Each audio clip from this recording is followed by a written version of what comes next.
The Elite Sports and Entertainment Network proudly presents Royally Quacked. I'm co-host and Kings fan, Gary Spink, and my other co-host is my son. Tell him a little bit about yourself, Cody, just in case it's their first time. Why do you sound like the sloth from Zootopia at the DMV? Well, because Hi. I sat next to Quentin, and he's a big sloth fan, and I guess it's kind of rolled down to me. Yeah, he actually has a little glass sloth on his desk. As long as you don't start laughing like ha ha ha. Oh, we already got a comment in the YouTube, or not YouTube, sorry, Instagram from King Huey. He says, "Let's go Kings." Yeah. Woo! But everyone, yeah, welcome to episode 77 of Royally Quacked. I'm Cody. I'm the diehard Ducks fan on this pod. And like I said, I'm excited to be going to a few games this upcoming year already. I already got 2 in the works going to. Awesome. I'm excited. Can't wait. What else was I gonna say? But I'm excited about this podcast because the main topic we're talking about is someone that actually not a listener, but someone that we met at church, and he gave us this idea, and I loved it when he said it when he brought this topic up. I don't recall who brought the topic up. He was the operations guy at the church. Oh, Jay? Yeah.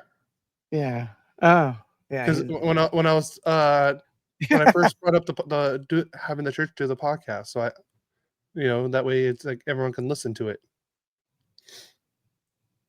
Yeah, and it's worked well. Mm-hmm. It has. I listen every week. I like it. But you want to get into some team news? Sure. All right. So we're still, in the slow part of the season, but I think the next few weeks it's going to get a lot busier. I know I got quite a bit of stuff on mine, but it's 3 of the things have to do with one player from 3 different sources. And then after that is just little by little, news here. So I'll start off with per Elliot Friedman and this is what he said on the 32 Thoughts podcast on Mason McTavish. He said the Ducks like the player and believe in him, but the GM and the agent are both grinders. Verbeek isn't afraid to let this linger.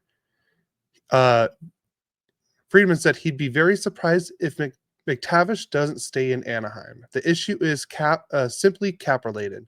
No matter what length in years they look at, both Verbeek and McTavish's agent Pat Morrison can't come to terms on the AAV. So that was from Elliot Freeman. From Eric Stevens from The Athletic, he says the holdup in the Mason McTavish contract negotiations is the fact the Ducks want to sign him to a long-term deal, not a bridge deal.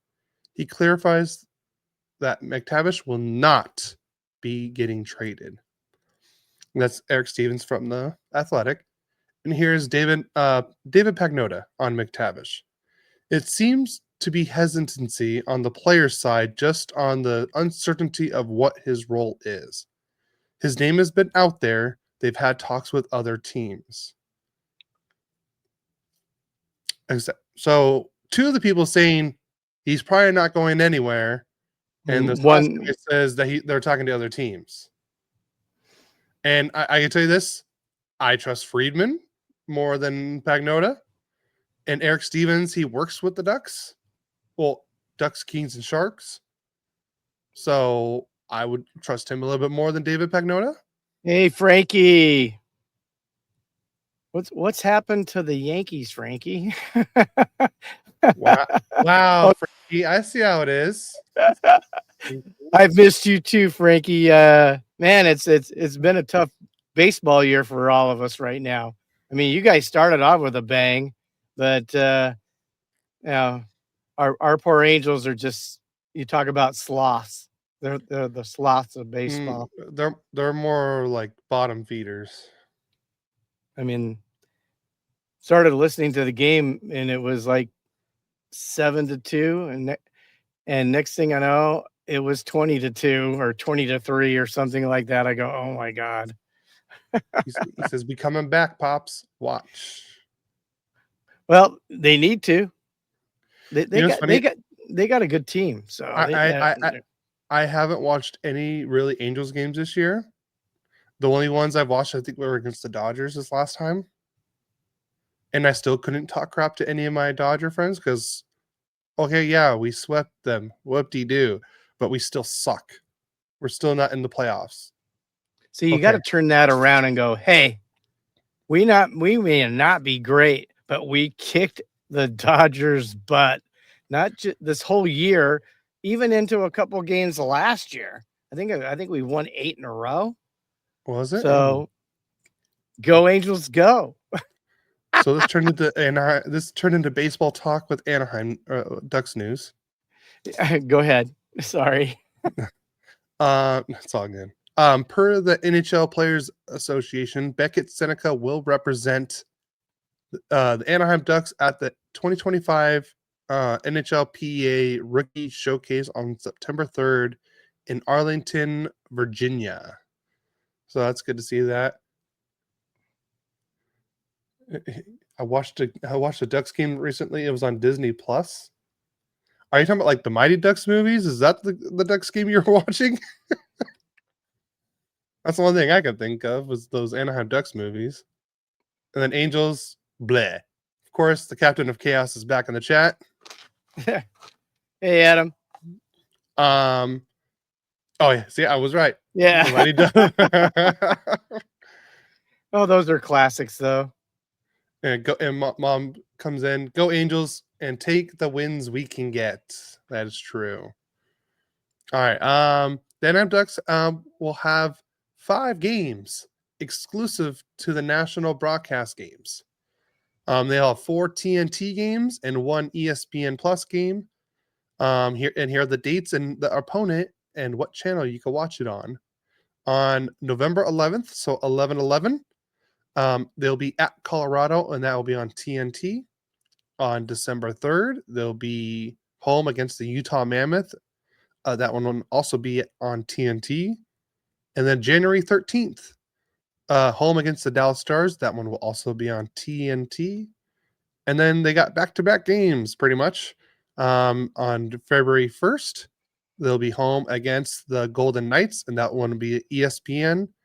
And then they have another home game against the Seattle Kraken on February 3rd, and that one will also be on TNT. So 5 national televised games. So that's good to know. And then we got another jersey number for the season. Nikita Nestorenko will go from number 62 to number 13 this year. So glad to hear that. And then the Anaheim Ducks was ranked per the Athletic with the 4th best pipeline in the National Hockey League. And here's the top 15 prospects they have for the team. Number 1, Leo Carlson. Number 2, Mason McTavish. Number 3, Beckett Seneca. 4, Roger McQueen. 5, Cutter Gauthier. 6, Stan Solberg. 7, Pavel Minchikov. 8, Olin Zellweger. 9, Tristan Luneau. 10, Lucas Pettersson. 11, Eric Nielsen. 12, Ethan Precision. 13, Herman Traff. 14, Nathan Gauthier. And number 15, Drew Schock. So that was the top 15 they have, but this is also the players they have outside the top 15. They have Lassie Buelis, the defenseman who we drafted 60th overall in this last year's draft. Austin Brnovik, the right winger, we drafted him in 24. He was 182 overall. Damian Clara, Rodwin Dionisio, Tyson Hines, Elijah Neuenschwander, Terrence Smith, Igor Sidorov, and Sasha Pashajov. We still have all those players in the pipeline. So it's looking good for the Ducks for the future. So a lot of players we can either use or use as trade pieces. So exciting. And then you want to go on to Kings news, and then after that, after your Kings news, we're gonna do a little bit of NHL game player ratings. Oh, okay. So the national broadcast games for the Kings are more than 5. Obviously, We got 4 just in October. show it off, why don't you? Well, it brought to light. I forgot to include this, so I pulled it up. On October 7th, opening night, at home against the Colorado Avalanche, will be on ESPN. Then the very next night, at Vegas, they'll be on TNT. That's October 8th. Then on the 23rd, the Kings will be at Dallas. That'll be on ESPN and Hulu, or ESPN Plus and Hulu. And then the 28th, they'll be at the San Jose Sharks. That'll be also on ESPN. Then in November, on the November 6th, the Stanley Cup champion Florida Panthers will be at the Kings. That will be on ESPN Plus and Hulu. Then on November 20th, again, the Kings at the San Jose Sharks, ESPN Plus and Hulu. Then in December on the 4th, the Bedards are visiting the Kings on the 4th. That'll be on ESPN Plus and Hulu. And then on the 10th, the Kings against the Seattle Kraken will be on TNT. And wouldn't it be a kick if Charles Barkley was on TNT hockey? Just thought that, all these TNT things popping out of, Barkley's he cracks me up. The only good thing about basketball is him and Shaq on TNT right now, for me at least. Going into next year, on the 14th of January, we'll have the Vegas Golden Knights visiting the Kings. That'll also be on TNT. Then in February, back-to-back nights, on the 25th, Vegas again against the Kings on TNT. And then the 26th, Edmonton at the Kings will be on ESPN. Going into March, on the 5th, we'll have the Islanders visiting the Kings. Will also be on ESPN. And then on April 1st, St. Louis at the Kings on TNT. April Fool's, no, it's actually going to happen. It's not an April Fool's joke. Then on the 13th of April, the last one, the Kings will be visiting the Kraken. That will also be on ESPN. Going on to another news, Guelph Storm announced that Jake Brown, son of former Stormer and 2-time Stanley Cup champion Dustin Brown, wears number 32 in a preseason game. So the legacy continues, and maybe that'll be a future draft pick for the Kings. And then what everybody's wondering, there's 2 big things that actually everybody's wondering about the Kings. What is this Kopitar's last season? Well, this is him, Anze Kopitar, about his retirement. Not everything is quite decided yet, but this could be my last season in the NHL. Yes. Does that yes mean that is his last? Is he's trying to play a game with us here and see if we catch on to that? And the other big news is sort of like the big thing in California for hockey is signing. You got McTavish for the Kings. For the Ducks, and then you got not Kopitar, Kemper. Kempe. Kempe, I'm sorry. God, I'm Kemper signed Yeah, he's signed for what, 2 more years, right? I 3. do believe. Is it I think 3 3? more years. Yeah. Well, he played 1. I thought he had 3 seasons when they had picked him up. But Adrian Kempe, still not any kind of news on what's even if what I did hear yesterday on 32 Thoughts when I was listening to it was he wants 10 mil and Holland is not willing to go to the 10 mil yet. I think they've got term already situated with that because there was not a conversation about that. But I think Elliot says they were at 8.5 to 9 million, and I go, to me, you got to sign him 10 million. I mean, with a new cap and everything going up, 10 million's the 8 or 7 million a year or two ago. I mean, you saw that. Well, I think Marner signed for only 12 mil. He could have got 14 million anywhere else he wanted to go, but maybe he just wanted to play in Vegas. But I think we should sign Kempe, and it should be soon. Let's not go into the season with any doubt that he's going to be a lifetime King. So, and that's King's news. By the way, you were right. Kemper does have 2 more years left on his contract. Okay. So you guys have him for the 25-26 and 26-27 season. Okay. Yep. That's And then Adam also put, with that list of prospects, how are the Ducks only ranked 4th? I think with the Sharks and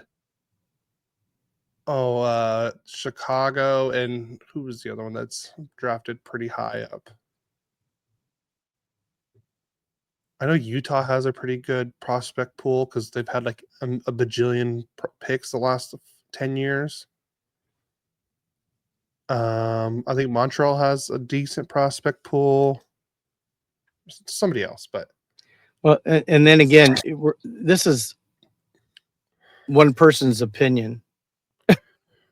So, yeah. I mean, I don't always take too much stock in one person's opinion, because if you watch somebody or look and see anything about anybody else doing it, there's always differences. Always differences. So, all right. So now we're gonna do a quick NHL 26 game, the cover and everything. We already talked about the cover is gonna be Matthew Tkachuk, and if you get the deluxe version, you get Keith Tkachuk and Brady Tkachuk on the thing. But they came out with all the player ratings. You want to know who are the top 10 for your LA Kings, Dad? top 10 and player ratings? Sure. On your team. You want to guess who's number 1?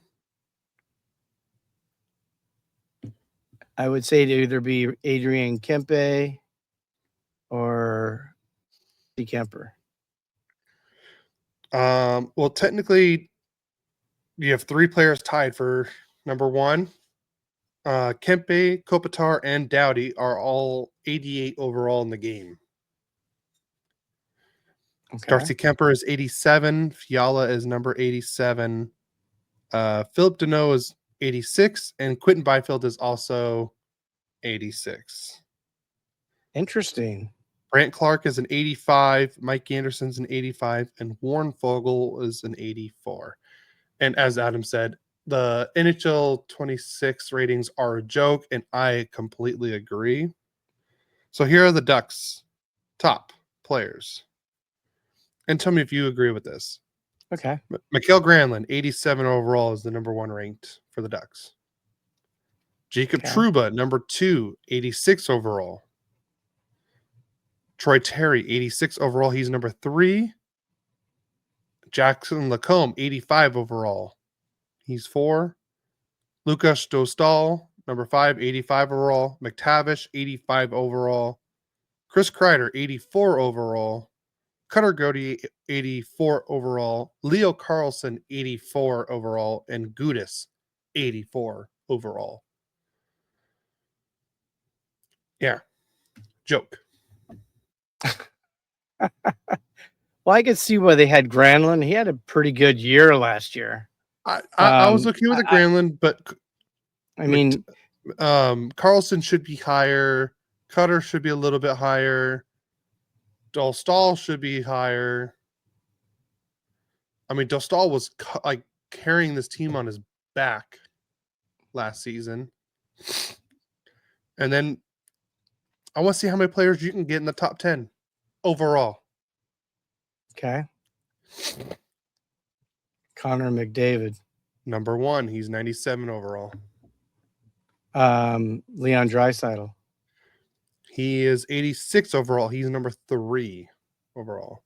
Leo and Dostal should be 90 or better. I don't know about 90, but I would say like 87, 88 at minimum. That would give them another year to prove themselves. And if they do again another year, then yeah, they should be in the 90s. Okay, so if Kopitar and Kempe are like 88, I can't say. Could you really say Leo should be higher than them right now? Oh, but I'm saying Kempe should probably be higher. I think he should be like an 89, 90. Yeah, but Leo still isn't in Kempe's class yet. Yes. Now this might be that breakout year. Is that capability there?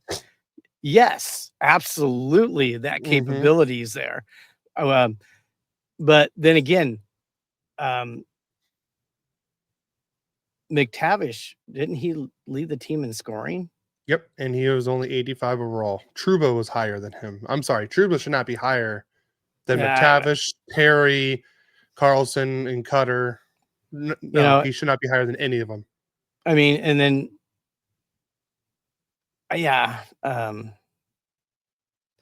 I think you'll see a difference if Dostal repeats his performance of last year. You'll see that rating go up way more to next year. Because you do see people have one great season and then fall off. They fall off. I'm not saying I can't see that happening to him because I watch how he plays the game. I think he's real. I think, dang, if they didn't sign him, they were stupid. But then again, we just never know what's going to happen in hockey or any other sport. You know, I'm going to say this now, and this is another one of my hot takes. I think this is the last year where people stop being unappreciated with the Anaheim Ducks. I think this is the year that it's going to change, where people are going to look at us not being bottom feeders anymore. We're going to be, pushing for a playoff spot. Like I'm not saying the Ducks are making the playoffs and winning, but I feel like this is going to be the year that changes that dynamic of us being bottom feeders, where they're not going to be like, oh, Anaheim's a lottery pick team again. No, I think this is the year where we've changed that. We're going to be better. We got the right, we got the head coach. We got the great assistant coaches. I mean, yeah, we didn't probably sign all the players we wanted to sign, but like I do believe in this team.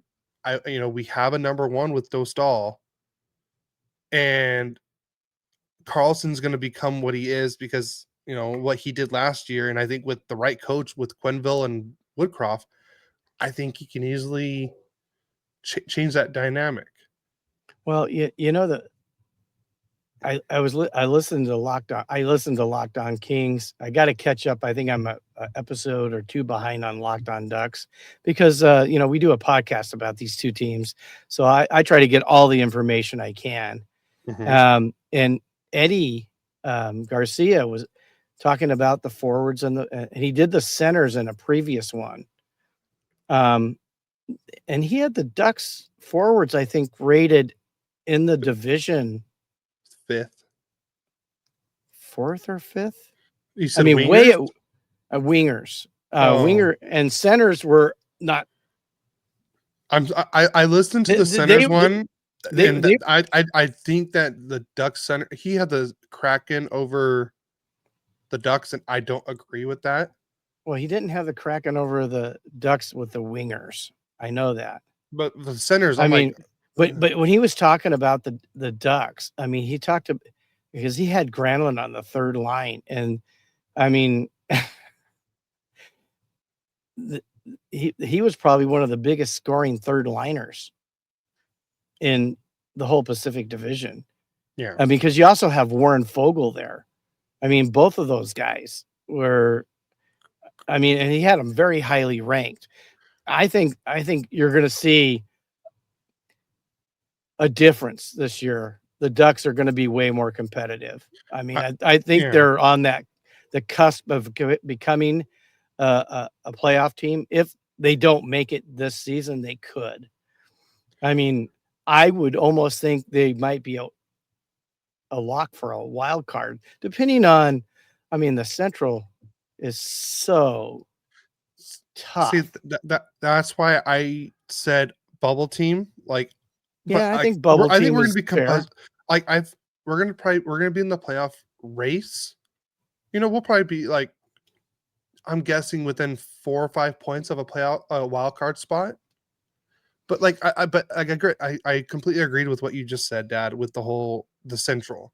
I mean, you got Winnipeg, who are the reigning President Trophy winners. You got Colorado, who have McKinnon and McCarr on their team.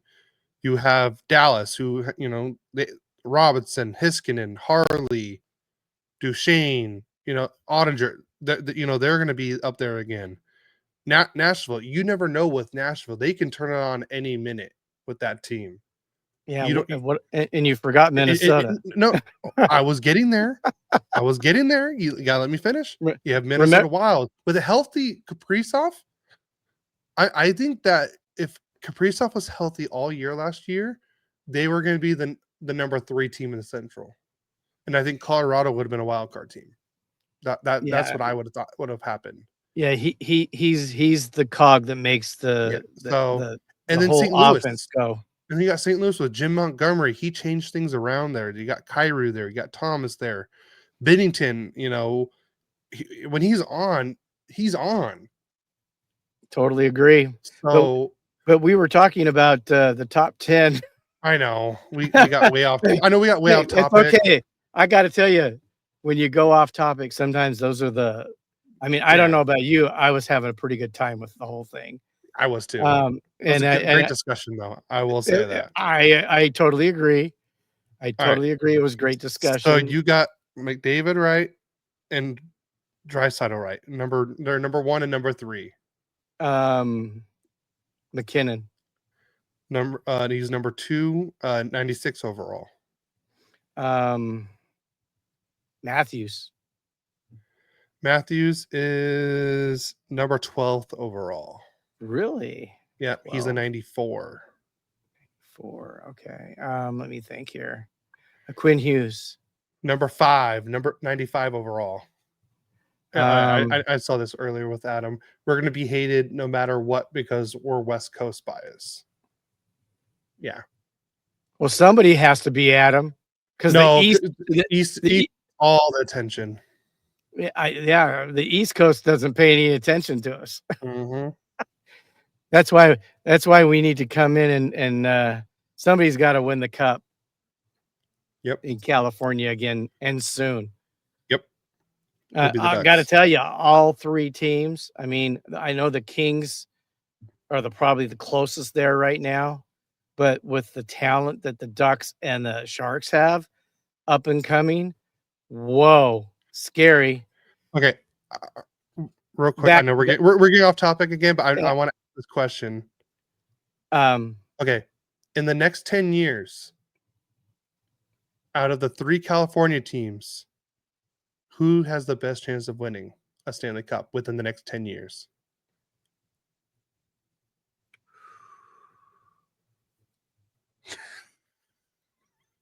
Yeah. Okay, Adam. Why we're laughing is because Adam put Ducks Cup 26-27. 20 years later, we win the cup again. That was funny. Being that I probably know more about the Ducks than San Jose, if if they hit on all these prospects, they could be the team in 10 years. I know. Right now, I think the only team that possibly could do it is the Kings. I don't think San Jose and Anaheim are there yet. Maybe in the next year or two, depending on what happens with Kopitar and whatever else moves they may make. But over a 10-year period, if I had to bet, I would have to put money on the Ducks. I know I think the Kings have it in the next couple of years, maybe 2-3 years. But I think the Ducks in 2-3 years, if all those guys hit and they continue to play and they don't trade them like they did Zegras, they're going to be scary. But San Jose looks scary. Celebrini and Eklund, and now they got what was it? Will Smith. They got Sam Dickinson. They got Michael Misa. And this is my honest opinion. If I was just going to ask you within the next 2 to 3 years, I would say Kings, Ducks, Sharks. But within the next 10, if we're talking about 10 years overall, I'm probably going Ducks, Sharks, Kings. Just because I think the Ducks and Sharks future is a lot more brighter than the Kings future within the next 10 years. Yeah, I mean, I could see that for now. Yeah, but for now, I mean, yes, you could have, like you got Seneca and we have Green Tree. What we don't know are those guys going to put what they put into juniors and come in and be possibly superstar NHLers. Sometimes they are, and sometimes they're not. So, I mean, if Kopi retired and say Green Tree all of a sudden found it, now you got him and Byfield on the number one line with Fiala, another a triple crown line for a few years. You just never know what's going to happen. But then again, I said with the amount of prospects that both the Ducks and the Sharks have that are high quality, they're going to be scary in the next 3 to 5 years. Mm-hmm. So, and I think I actually do believe the Ducks, if everything hits, they could be a playoff team this year and be a total surprise. Everything has to hit for us this year, for that to happen. But that's an if and a but, and we just don't know what's going to happen. And then you get surprises. Yeah. I mean, I never thought in 2012 the Kings would win the Stanley Cup that year. To be honest, I don't think anybody, and if somebody would have put money on it just in January of that year, that the Stanley Cup would be won the Kings, if they would have bet, it would have been probably 1,000 to 1 odds. I can tell you this: if I look back at it, so I graduated high school in 11. If I had to put money on who was going to win the most Stanley Cups between the Ducks and the Kings, without looking at, I was going to say the Ducks. I agree with I would agree with you. Just because I thought they had, more stars on their team. They were the powerhouse around that time, and we just couldn't finish in the playoffs. And the Kings did. The Kings were the hottest team going in 2012, and you had Quick just being unbelievable. Probably one of the best playoff performances by a goalie ever in the playoffs. I got my Quickie jersey on too. Your Quickie jersey. Yeah. And then in 14, just, everything went right for you guys. Of course, Marian Gaborik was a Duck killer that year. And you guys made the right pickups during those 2 years. Like in 2012, you guys got Jeff Carter. That switched things around. 2014, you guys got Marian Gaborik. That turned things around. See, those are the things we don't know. But prospect-wise, Duck fans should be excited about that. So, I mean, I know you are, Cody. I know Adam is. I mean, you guys are big Duck fans, and you have every reason to be excited about what the future holds. Yeah. So, all right, let's get back to topic. back to top 10. So I got what? 1, 2, 3. You got 1, 2, 3, 5, and 12. Marner. Marner is.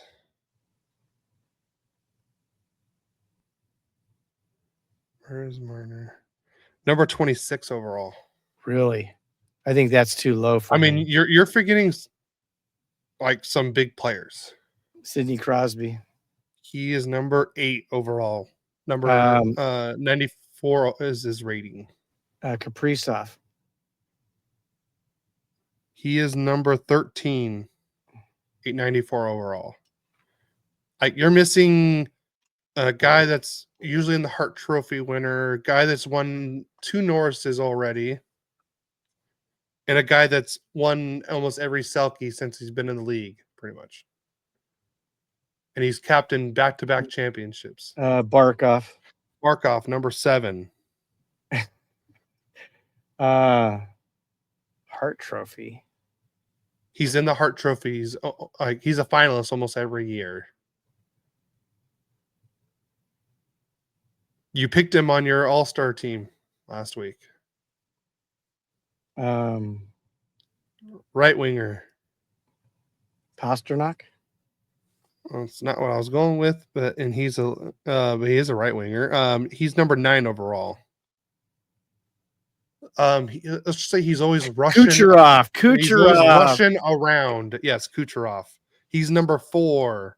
I'm surprised you haven't got number 6 yet. Probably the number 1 defenseman in the whole league. Number 1 defenseman in the whole league. Slavin? No, number 1 defenseman overall, not defensive defenseman. Makar. Makar, he's number 6. I had thought I said him already. That's no, you said Hughes. Yeah. And then I'll just give you number 10 because I don't want to be here all day. It's Connor Hellenbuck. Yeah, well, that makes sense. And then you got Eichel at 11, Matthews at 12, Kaprizov at 13, Rantanen at 14, Matthew Tkachuk at 15, Reinhardt at 16, Vasilevsky at 17, Jack Hughes at 18, Rowinski at 19, and Roman Josi is number 20 overall. So that's the top 20 according to NHL rankings. Okay. Which I don't agree with all of it, but well, we can move on. I am excited for the game though to come out. So let's go on to other league news. I know we don't have much. I don't think we had any extensions, no signings, no trades. We do have one retirement. Tyson Barrie is retiring from professional hockey. He confirmed with Nathan Rudolph of 2009. Oh, okay, no, that did not come out right. With the Denver Sports, the 39-year-old was a 2009 pick, third round pick, number 64 overall. He had 508 points in 822 games. From 2011 to 2025, he played with Colorado, Toronto, Edmonton, Nashville, and Calgary. Nice. Mm-hmm. Yeah, he's a good player. You want to do the next one? Oh, the city of San Jose? Mm-hmm. The city of San Jose and Shark Sports and Entertainment Group have reached a new agreement that keeps the San Jose Sharks in town through 2051. I didn't know they were leaving. Those whole lease deals and everything, they can change a lot of things. As part of the deal, the team will undergo a $425 million renovation of their current arena over the next 7 off seasons, with the Sharks contributing $100 million, including $25 million towards city debt service, and the city covering the remaining $325 million. The Sharks will be responsible for any cost overruns. Conceptual renders of a future arena were shared by Max Miller through the Sharks president, Jonathan Becker, clarified that they are not yet approved. Both sides also agreed to begin planning for a new arena to be built in 2051. by 2051. Wow. Yeah. Big things for them. It looks like all the California teams are doing renovations for their arena. I would say the Ducks ones that were. I mean, I've never been to the SAP Center, so I wouldn't know. But I know Honda Center needed renovations. Hopefully, we get escalators instead of stairs. That would be nice. I will admit that's what I do like about the Staples Center is they got the escalators. That's nice. True. So hopefully the Honda Center takes care of that. And honestly, I wouldn't mind trying to get one of these things because this would be funny. The Sharks reveal a Celebrini, Will Smith, and Tyler Toffoli sleepover bobblehead set. Yes, this last season, Tyler Toffoli had to do a sleepover with Celebrini and Will Smith. And here's the text that Tyler Toffoli said to his wife when he had to tell her the news. He says Tyler Toffoli texted his wife this. I gotta have a sleepover with Will and Mac tonight. LOL. She said, what? He says, Will said on the bus last night, if all three of us score, I have to do sleepover with them. Where? In their hotel room. They're in the same room? That's what the wife replied. Which all this is hilarious. I love that story. I think it's hilarious that Toffoli is just being like the cool dad with them, pretty much.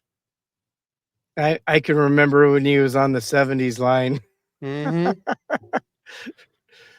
Oh, Adam, I am down. He says he wants that bobblehead road trip to San Jose. I've never been to the San Jose arena, so I'd be down for that. That's a goal for us to San Jose, Vegas, and even possibly Utah in the future. Utah, Yeah, we talked about doing, maybe it'd just be a guy thing. yeah. I don't know. If mom's listening, maybe she'd be interested in going because it would be fun. Yeah. So I'd be definitely down for that. I've already been to Seattle. I've been to LA, Anaheim. I thought there was another one I've been to. I could have sworn I've been to another arena. But I will be knocking off another one soon. Mom says yes. So okay, so it'd be a family event. Family event. Yeah. A road trip. We'll do a road trip. Let's see. Adam says Ducks versus Vegas Veterans Day weekend. I'll be there for a veterans tournament. Is that that's in Vegas? I'd be down for that. Oh, I would be down to that too. That would be fun. So Mom says someone has to keep you boys in line. Yeah. Hey, it's those Royally Quacked guys. We remember what they did last time they were here. Oh, he says yes, it's in Vegas. Ooh, I'd be down for that. And that's what, October? When is Veterans Weekend? I don't know. Veterans Weekend is not October. No, it's November 11th. Oh, that's one of the it's is it on a Tuesday? It is on a Tuesday. That's weird. Yeah, November. Let's continue with the league news. According to the Athletics, Michael Russo, Michael Backlund is not expecting Rasmus Anderson to suit up alongside him, his fellow countryman in Calgary this season. He put, yeah, he's getting traded. It's obvious. Backlund said at the NHL Player Media Tour in Europe, but the team wants value. He wants a big contract, so he wants to play well. The team needs him to play well, so just go out and play. I talked to him too. He doesn't want to be a distraction, so it's all good. It's too bad it's come to this. I don't think that they'll close. They'll close on getting an agreement or anything, but you never know. This could change. We'll see. And that's Michael Backlund on the Rasmus Anderson. trade talks. Yeah. He declined to come to the Kings, from what I understand. Oh, he wants to go to Vegas. And Vegas Everybody can afford him. Everybody wants to go to Vegas. I mean, I don't want to go to Vegas. I want to go to Vegas, but not for that reason.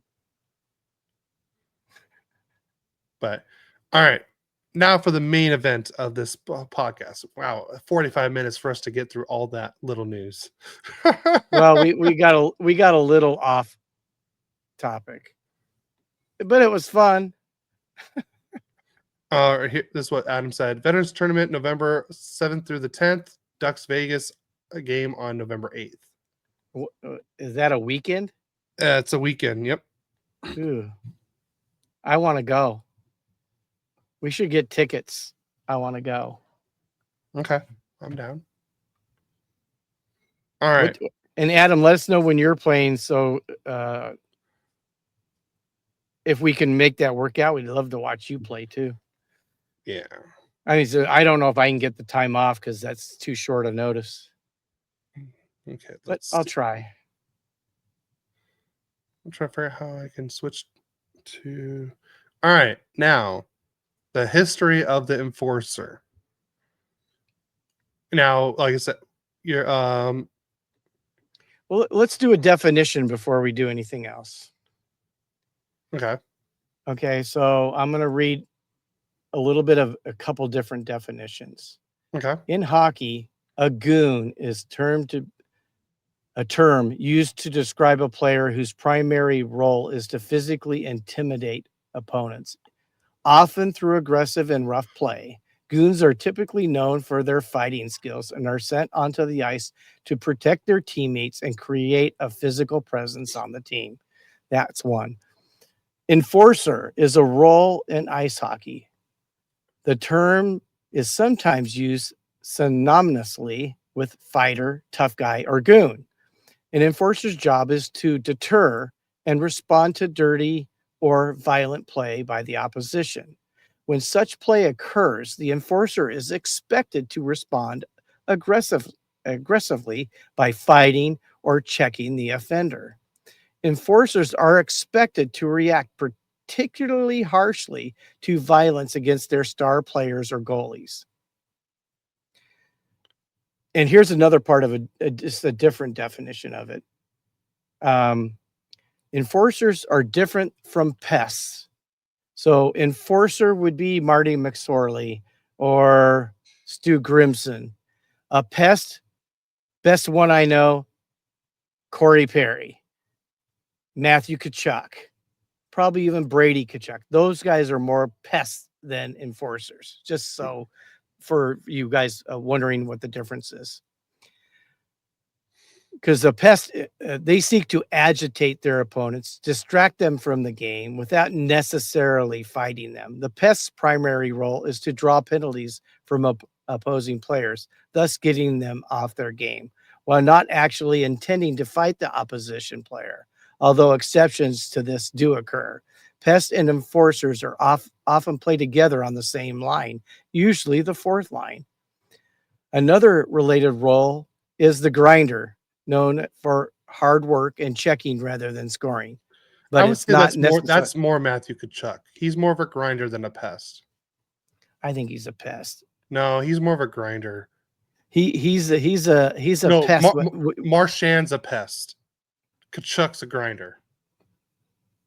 Well, yeah, Marchand, he's a rat. He is a pest. Yeah. So now we have the definition down. Continue, Cody. All right. So this is what I'm going to read what I have first. Then you can read what you have. And then Adam, who thinks I'm pretty sure what he's going to have is probably better than what we both have. I'll read his last just in case if what we didn't find was right. So if he's feeling better, if you're feeling better at it, you could still come in. Yep. All right. Enforcer. The enforcer is sometimes called a goon, fighter, or tough guy. It is one of the most iconic and controversial figures in hockey lore. Born out of necessity and nurtured by the culture of the physical intimidation. Oh, my nose is acting up. The enforcer's job was simple: protect teammates, especially star players and goalies, by many means necessary. That usually means fist. Yeah, he says his voice is still shot. In the early days of the NHL, physical play was part of the game, but it wasn't until the 1970s that the enforcer role truly crystallized.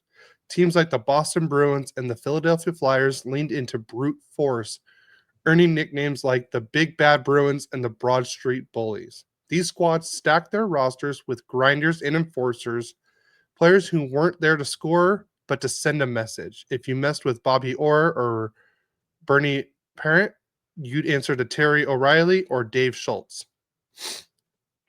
By the 1980s and 90s, the enforcer was a staple on every NHL roster. They usually played wing on the fourth line, logging minimal ice time but maximum impact. Their presence alone could deter cheap shots and dirty plays. Some, like Bob Proper and Tiger Williams, became cult heroes, not just their fists, but for flashes of scoring ability. Williams even made the All-Star game, proving that toughness didn't always mean a lack of talent. But the enforcer wasn't just a fighter, he was a guardian, a working class superhero. As journalist John Branch once wrote, someone who might not have made the NHL on skill alone, but earned his spot through tough grit, loyalty, and fearlessness. Players like Clark Gillies didn't need to drop the gloves every night. Their reputation did the talking, and legends like Gordie Howe and Jerome Iginla blurred the lines, serving as their own enforcers while racking up goals and assists. That's half of what I have. And then here, this is what's going to talk about the shift. After the 04-05 lockout, the NHL changed its rules to speed up the game and boost scoring. Clutching, grabbing were penalized more strictly, and the league began to favor speed and skill over brute strength. Suddenly, one-dimensional fighters became liabilities. Teams couldn't afford to carry players who couldn't skate, score, or defend. The enforcers' ice time shrank, their contracts dried up, and their numbers dwindled. By the 2010s, fighting was on the decline. In the late 80s, there were over 1.3 fights per game. By 2012, the number had dropped to 0.5. Major penalties for fighting fell by 25% in just one season. The role was gone, but nothing was fading. Then came the reckoning. In the summer of 2011, 3 NHL enforcers died tragically. Derek Bogard from an accidental overdose, Rick Ripon from suicide, and Wade Balak under circumstances believed to be suicide. A year later, Bob Roper had died of a heart attack. Test revealed brain damage and signs of chronic traumatic. The CTE. I can't say that last word. A condition linked to repeated head trauma. It's like the one that the football players get a lot. So head trauma. Suddenly, the cost of being an enforcer was laid bare. The NHL faced scrutiny. Former fighters like George Lacroix called for better mental health support. Writers like Roy McGregor questioned whether the rule should exist at all. Fans who once cheered for brawls began to ask, was it worth it? Today, the enforcer is a rare breed. Players like Tom Wilson and Ryan Reeves still carry the torch, but they're expected to contribute in other areas: forechecking, scoring, penalty killing. The modern NHL values versatility. Intimidation still exists, but it's woven into a broader skill set. The enforcer hasn't disappeared. It's evolved from feared fighter to fan favorite, from protector to cautionary tale. The enforcer legacy is complicated but unforgettable. He was the hockey's muscle, its conscience, and sometimes its martyr. And then here's what Adam also said. John Ferguson Jr. pioneered the role in the 1960s and became a mainstay in the 70s. So you want to go with what you have now? Well, you had about everything I had. So Oh, I did have a list. uh, Now I'm sure there's more than one list, and I'm sure, like we talked about, the Ducks only being the fourth ranked prospect pool. mm-hmm. Um, you could probably have the same thing with this, but this was a top 10 off of. Well, do you want me to read Adam's first, and then we can do the top 10? Let's do that. All right. So this is what Adam has. Enforcer definition: a person or a group that compels observance of or compliance with a law. What does that mean to this podcast? We'll let this hockey fan tell you. Remember, this is from Adam. The enforcer is an outdated but missing role that has been driven out of the game. In the game today, they have evolved into fighters. The enforcer was the muscle on the ice and was feared by almost every other player. The NHL was a different game throughout the 1970s through the early 2000s. For over 3 decades, the enforcer was the purest form of justice in any sport, willing to drop the mitts in a heartbeat to protect his teammates. Ray Bork had Terry O'Reilly to protect him in the late 70s and early 80s. Wayne Gretzky had Marty McSorley protecting him in the late 80s and 90s. Paul Kariya had Stu Grimson in the late 90s. Even Timu Solani had George Peros in the 2000s and early 2010s. Since those days, the enforcer has evolved, but the most part has been taken away from the game. With the high level talent blending the game to their will, opposing teams will try to injure them, which is why the enforcer became a necessary evil. Game changing players needed someone to do their dirty work so they could focus on the game. Enforcers would be the ones to do the dirty work. You would think twice about trying to take out a star player when you knew someone bigger and meaner would come after you.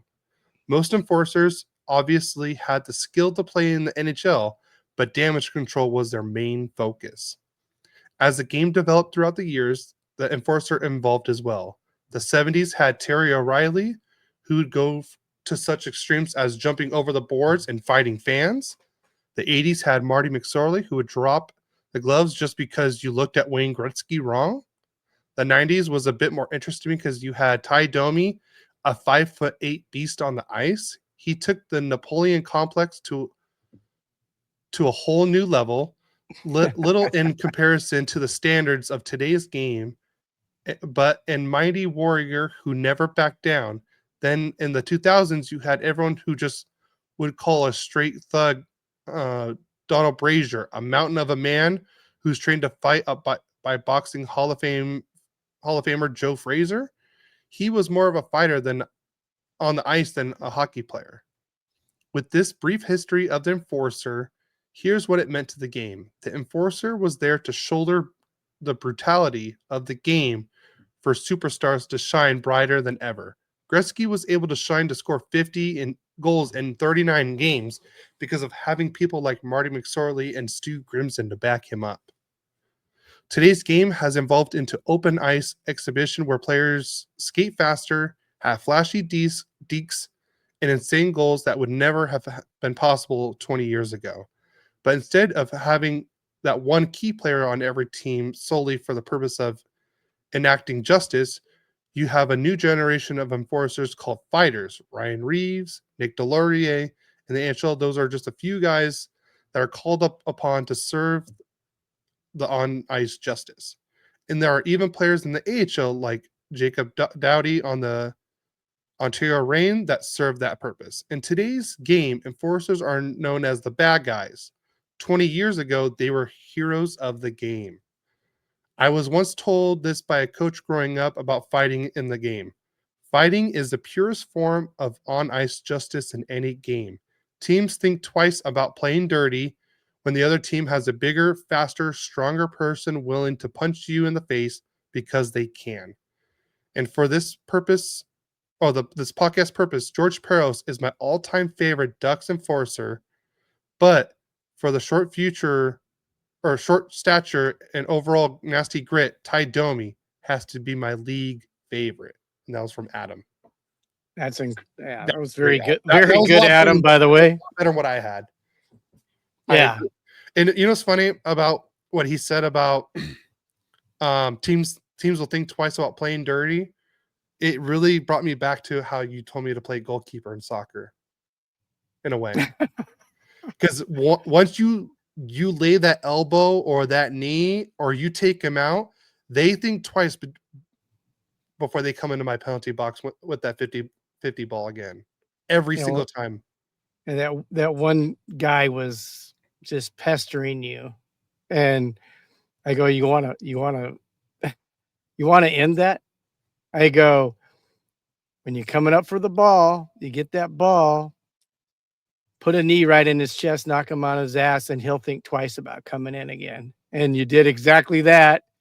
And I don't think he came back in again, did he? Nope. I remember I had one where I hit a guy with an elbow to his nose, and he complained, and there was another 50-50 ball, and he would have beat me to the ball. He was going to beat me, but then he saw me storming out, and he's like, nope. And he stopped. And his coach yelled at him because he's just stopped. And he just turned and looked at his coach. He's like, I don't want to catch another elbow again. And I started laughing after that. So, but Adam, that was perfect. That was a lot better than what I had. Yeah. You know, here's a top 10. One opinion. It's not mine. Not mine. So he had number 10, Chris Simon. I think that name's been mentioned a couple different times. Played for 8 different teams. You know, he was a tough guy. Dale Hunter, number 9. He was. He also played for Quebec and Washington. He was one of the first enforcers for the Capitals, as a matter of fact, and him and his brother are big in the AHL, right? the Hunters. Oh, I think they own the London Knights. That's what I was thinking. Who we have 2 defensemen that are going to be playing for them. You're the one that you just drafted, Brustevich, thank you. And then Woolley. I think is it Woolley? Yeah, Sam Dickinson was just there. They just won the Memorial Cup. Yeah, but yeah, I believe they own the London Knights. Yeah, so and they're doing a great job over there. But not that's getting like, off. That's like the main, like the top one, like the New York Yankees of the Canadian Juniors League. Yeah, so let's put it that way. So number 8 was Dave Semenenko. I think you mentioned his name a little bit. They had number 7, Bob Probert, and he was an enforcer, but he was a pretty good player too. One season, 398 penalty minutes. I don't think we even come close to that now in today's game. Donald Brashear was, I know you mentioned also, a big bruiser. Clark Gillies was number 5. And then one of Adam's favorites they had Ty Domi, number 4. Marty McSorley, obviously a Wayne Gretzky guardian. And number 3, Terry O'Reilly, number 2, and Dave Schultz. And Dave Schultz's nickname was Hammer. So, and that was for obviously a lot of people, my age. Yeah, and you may have heard of this too. Is he was the one of the enforcers for the Broad Street Bullies, which were the Philadelphia Flyers. Yeah. So protecting Bobby Clark, of course, one of the stars of that Flyer team. But that's 10. And I mean, I know there's others that could be on that list from different opinions. But the thing is that the game was Bob Probe. Oh, there it is. I'm sure Stu Grimson wasn't one of them. I think he came in later than the real tough guy years. Yeah. You know, the guys like in the 2010 and on, you had some tough guys, but they weren't doing what the guys were in the past because the game's become more talent rich.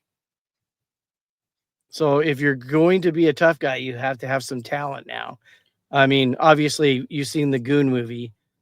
I've seen about half of that with the guy from American Pie, right? Yeah, Stifler. Uh, yeah, he actually played a pretty good goons. No, I haven't seen the he, whole movie he yet. was a nice goon too.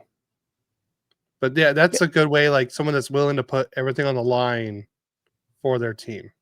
But a lot of people don't understand why it was necessary. And we hear protection, and it was, but um, if there wasn't fighting allowed in hockey, how would you how would you make a guy pay if they banned fighting? What would happen? You the stick play would go up. And you're talking about a lot more possible serious injury with stick than with your fists. So a lot of people don't realize that they've allowed fighting to get that aggression out and to stop it without having to become totally weaponized. Yeah. I mean, if you think about it, I mean, Juan Marichal hitting God, Campanella from the Dodgers with the bat in the head. Lucky he didn't kill him. Would Scott Stevens be considered an enforcer? I would think he would be more of that grinder. Because he almost killed Paul Correa in 2003. Yeah, well, there are some stiff hits that happen that cause injury, and then people. I mean, obviously, when you're slamming a guy into the boards and they get that major for boarding, I mean that's where someone's gonna pick a fight with that guy. Maybe not in that game, but the next time they play, or they're gonna put them in the boards and do the same thing right back to them, because it's to eventually stop injury from happening and over physicality happening in hockey. And you know what?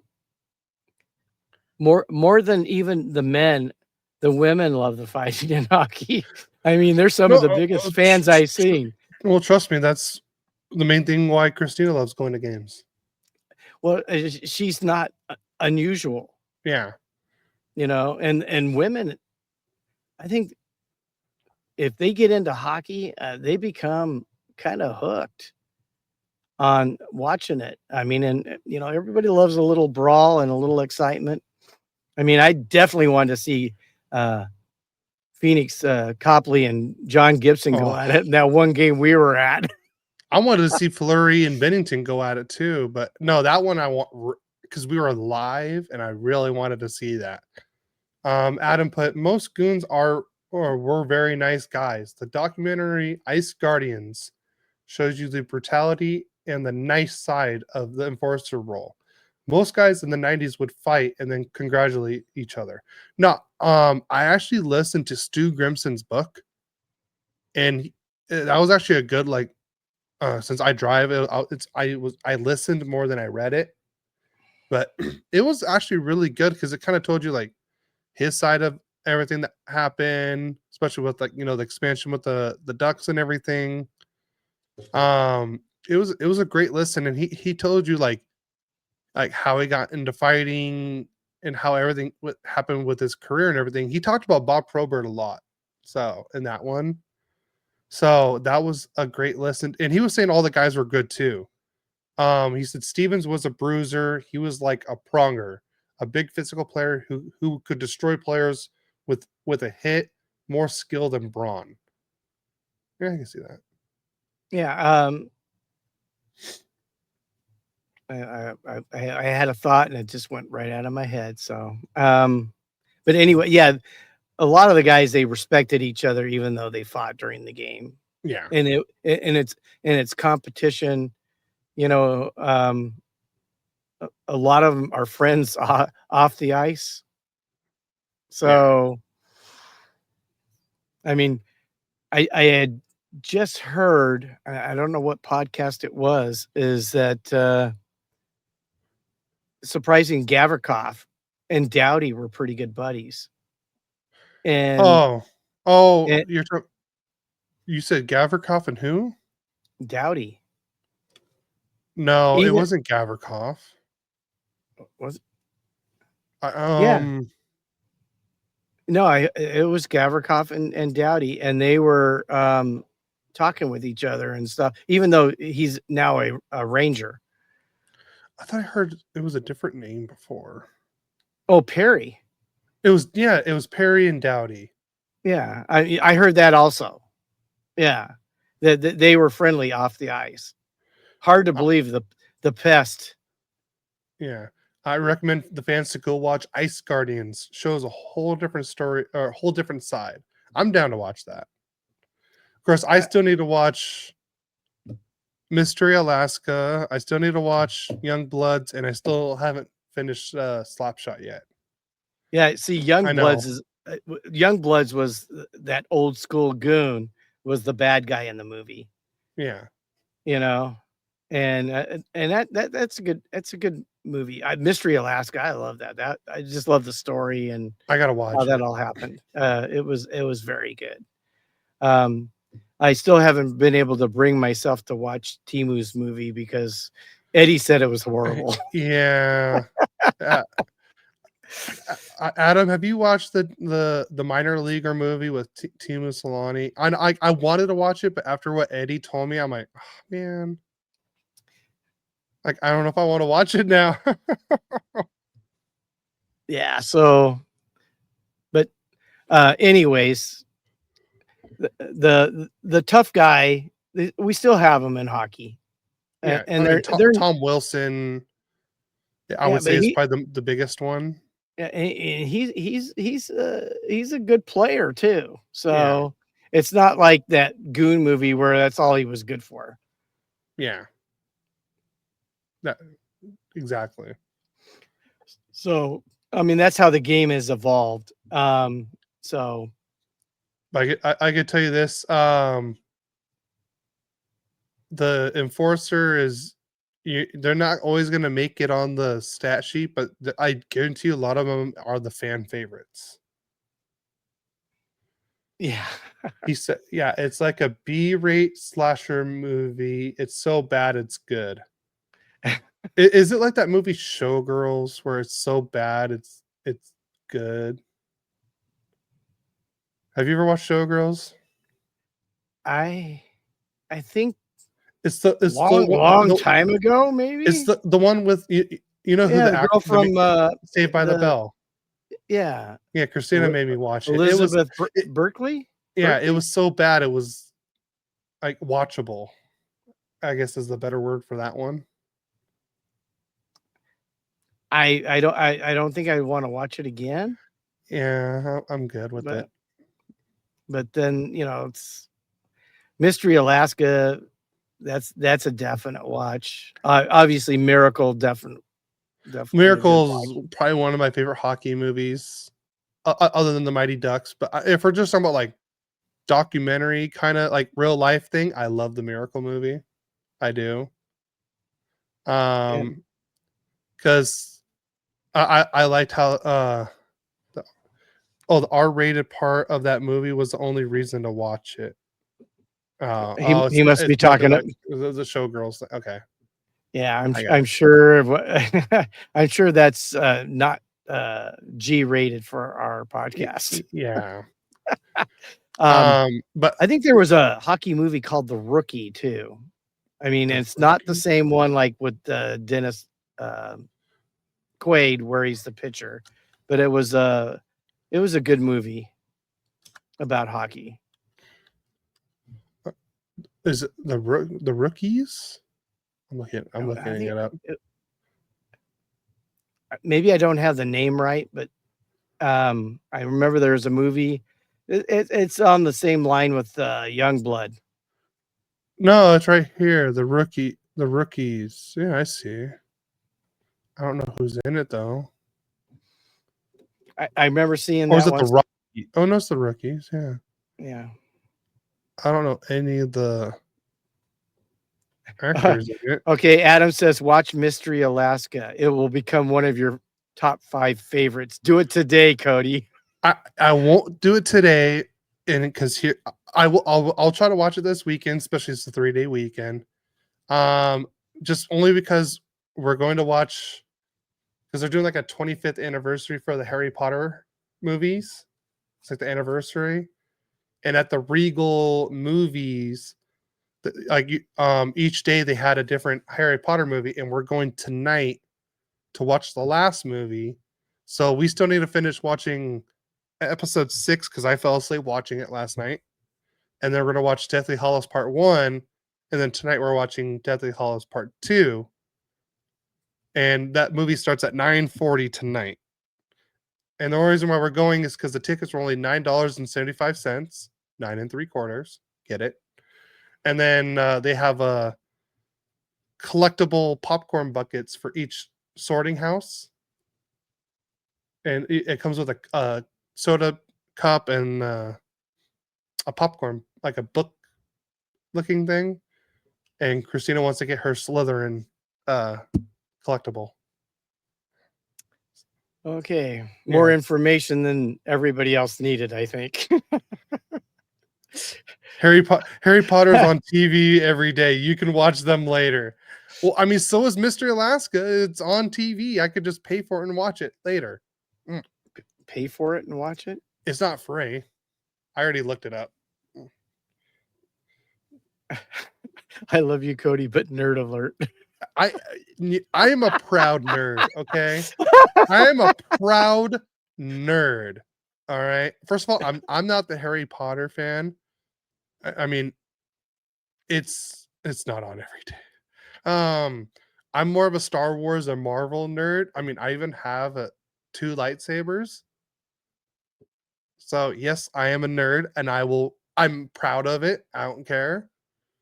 So, and if I had an Iron Man suit, I would be every podcast I would have the Iron Man suit on just to show it off. And if anyone doubts that, I'll happily prove them wrong. I can attest he'd be wearing it. He'd wear it to work if he could get away with it. I wouldn't be working. I'd be saving people for everywhere. Yeah.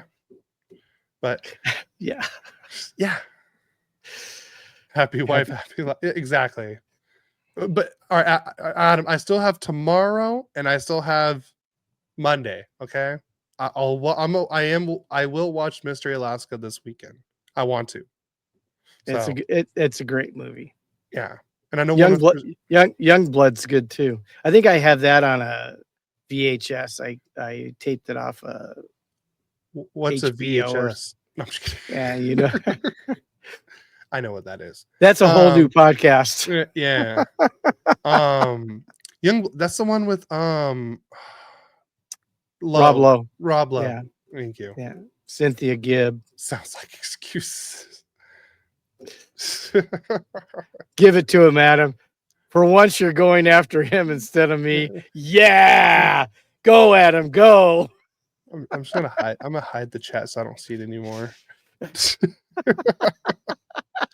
But anything else before we get out of here? No, but what? Well, yeah. You know, hockey's we're close. We're close. We're very close.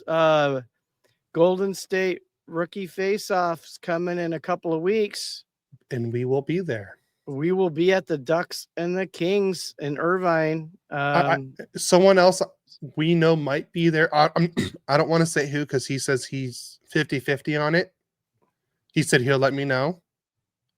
But we will be there for the Sunday game. And the only thing that sucked was I was supposed to be on call that weekend. You were supposed to be? I was supposed to be, but I ended up switching with someone. Oh, so that went through. Yeah. Because we did talk about that. Yeah, I switched. Well, he just ended up taking my weekend. And then on Monday when we go back to work, I'm back on call. I'm like, dude, I didn't care. You could have taken my whole week or just taken Sunday for me. Adam texted me, you can't ignore me. Oh, that was funny. I was We're gonna have to get him a shirt, Captain of Chaos. We will. But yeah, what was I going? Yeah, so I'll definitely be there for the 14th. We'll be there for the Ducks Kings game. I'm looking forward to it. I've never been to a rookie face-off game. I've never been to the Great Park Ice either. I have not ever been to either one of those either. So it'll be a fun experience. And if any of you guys are going, come by and say hi. Or let us know, and we all can meet up somewhere. Meet up somewhere. I'll try to bring stickers. Give you guys a sticker, and hopefully we can meet some fans. That'd be great. So the big hockey's coming. More we'll have some preseason stuff going on before the season starts. So make sure you stay tuned. Like and subscribe. Make sure you get notified every time a new podcast comes out, everyone. And we do appreciate all of you that are regulars watching the show or listening to our show. And we thank you in advance for that. And take it away, Cody. Get us out of here. All right. Well, thank you everyone for joining us today. As like my dad said, we Oh, I like it, Adam. Yeah. A Captain of Chaos Royally Quacked jersey. I want a jersey too. I just want a Royally Quacked jersey. Yeah. That's a goal. Well, we'll see if we can work on that, Adam. Yeah. But yeah, everyone please subscribe on YouTube, follow us on Twitch. That way you can always watch us live. You can see all the comments from my mom or Captain Chaos himself, Adam Broll. I know Kevin on Twitch usually will hop on every so often. He's always a great listener, a great follower. Frankie from Frankie the Yankee, go check him out there where he talks everything about the New York Yankees. Follow us on social media on Instagram, Twitter, Blue Sky, Threads. And if you have any questions, go to the Discord, and we have a questions channel, and just send in your questions there, and everything should be in the show notes. And I'm really excited about this podcast with this episode, the Enforcer. I thought this was a great idea. It's such a dying breed, but it's a great one. Everyone wants jerseys, and yet the two people that are on the podcast don't even have jerseys. I want a Mama Quack jersey. See, if you guys aren't tuning in on YouTube or Twitch, this is what you're missing out on. But everyone, we'll be back next week, 10 a.m. Pacific Standard Time. Like I said, if you have any questions, hit us up in the DMs or email us at royallyquacked@gmail.com. And you have anything else, Dad? Go Kings, go. All right, let's go Ducks. We'll see you next week.